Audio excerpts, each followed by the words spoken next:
Hello everybody, I hope you're doing well. For a change, instead of a mutual fund NFO, I'm actually reviewing the IIFL Finance NCD in this video. So IIFL Finance has come out with an unsecured subordinate redeemable NCD which is closing towards the end of March. And it's been attracting a lot of interest because they've been advertising a 10% return which most other NBFCs are not giving. So let's first understand what this NCD is all about. The minimum investment is 10,000 rupees and there are three options that are available. The three options basically have different frequency of interest payment. So the first option is annual, the second is monthly, and the third is a cumulative option that is being given. And the coupon rate that's been given in the annual and the monthly option is, as you can see, 10% for the annual and 9.6% for monthly. And the yield in the cumulative option is working out to 10% per annum. So should you invest? I've always said that when you look at a product, look at the risk associated before you look at the return. So while the 10% return looks very appealing, especially when you compare it to what other NBFCs are doing, one must understand where is this return coming from? Is it coming from taking high risk? Certainly yes. What will IIFL do with these funds? Well, they use these funds for lending out in form of home loans, gold loans. They also do business loans to MSMEs and the real estate and construction sector.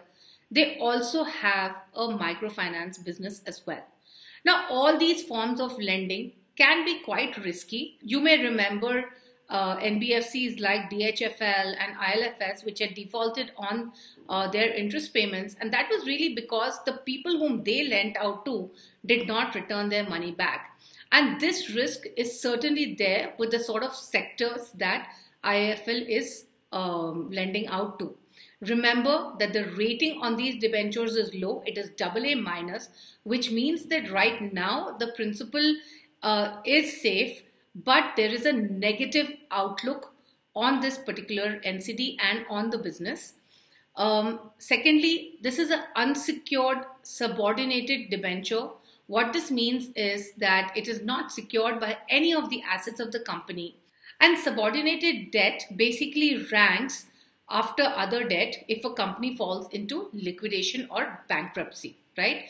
Now it is referred to as subordinate because the lenders have a subordinate status in relationship to the normal debt. So what this really means is that in case of a default, there are no assets that can secure your capital, and at the same time, the money that has been borrowed for you is the last priority when it comes to repayment of the principal. Finally, we really don't know what the impact of COVID is going to be on the NPAs of this company. Remember, you are signing in for a 7-year period when you're investing into these NCDs, and the effects of COVID will get to be known only after 2 to 3 years. So we really don't know how the NPA situation is going to be. My take, I would suggest that you stay away from this investment. A better way to always invest into debt is through short-term debt funds. Let the fund manager decide which NCDs are good to buy and which are not good to buy, instead of you concentrating your capital into one particular NCD and having the chance of credit risk. Make sure you click on the bell icon to subscribe. We do look forward to your feedback. Till then, bye-bye.